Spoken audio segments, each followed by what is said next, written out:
नमस्कार मित्रांनो, टेक्निकल गोपाल पाटील या चॅनल मध्ये तुमचं सगळ्यांचं मनापासून स्वागत। माननीय मुख्यमंत्री देवेंद्र फडणवीस साहेब मागील त्याला सोलर बद्दल काय म्हणाले ते नक्की बघा।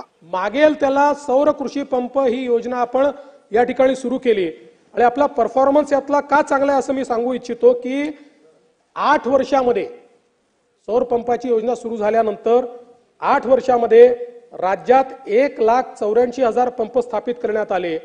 मात्र मागच्या एका वर्षामध्ये 2.5 लाख पंप हे सौर कृषी पंप आपण स्थापित केलेले आहेत। आता आपला दर प्रति दिवशी 1000 पंप आपण लावतो।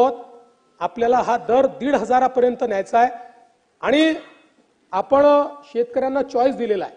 मोठ्या प्रमाणात आपण एजन्सीज एम्पॅनल केलेले आहेत आणि त्यातनं आपण हे करतो आणि नुसत्या या 2,75,000 सौर कृषी पंपामुळे मागच्या एका वर्षामध्ये 14 लाख एकर जमिनीला सिंचन क्षमता प्राप्त झालेली आहे।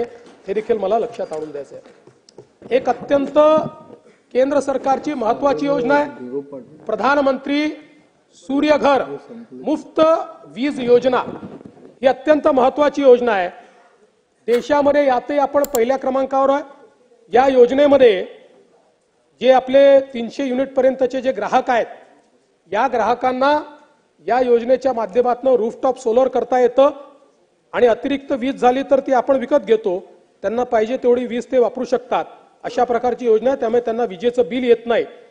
याच्यामध्ये आतापर्यंत 1,30,000 घरगुती ग्राहकांनी या ठिकाणी रूफटॉप सोलर हे प्रस्थापित केलाय।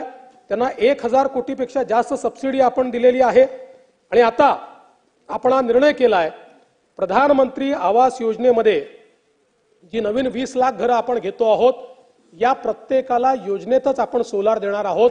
त्यामुळे त्यांना प्रधानमंत्री आवास योजनेच्या कुठल्याही ग्राहकाला त्या ठिकाणी विजेचं बिलच येणार नाही। अशा प्रकारची व्यवस्था ही आपण केलेली आहे।